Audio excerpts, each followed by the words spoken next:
বাগানের সংগ্রাম যখন চলছিল সেই সংগ্রামেও তিনি আমাদের সাথে ছিলেন। এইভাবেই দল বেঁধে আমাদের সাথে তিনি রাস্তায় নেমেছিলেন।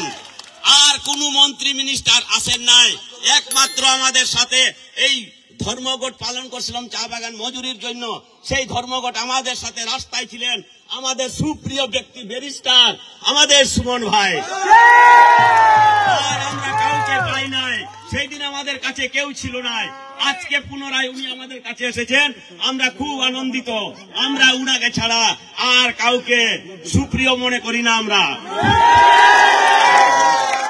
এইখানে আমাদের আরেকটি দল ব্যক্তি প্রার্থী আমাদেরকে আসে বুঝ দিচ্ছেন যে বাগানবাসী তোমরা নৌকার লোক, তোমরা নৌকায় ভোট না দিয়ে অন্যদিকে কেন যাচ্ছ?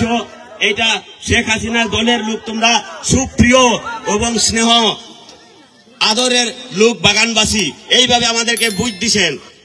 এই বুঝে কেউ বুঝবেন না। মুরব্বী বলেছেন যে বলেছে যে কি পুরান চালে ভাতে বাড়ে, আবার বেশি পুরান হলে কি হয়, গন্ধ হরে খাওয়া যায় না। তখন কি বলে, না না না এই পুরান চাল ভাত রাঁধবো না, এটা খাওয়া যায় না, গন্ধ করে, নতুনের দরকার। তাই আমরা নতুন চাই, নতুন, পুরান চাই না, নতুন চাই।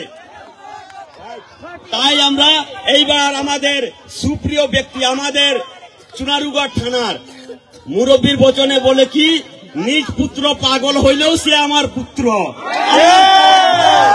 তাই আমার দেশের লোক, আমার বাড়ির লোক, আমার গ্রামের লোক, সে যেই হোক, কিন্তু আমার মানুষ, আমার ভাই, আমার সন্তান, আমি তাকেই চাই, আর কাউকে নয়।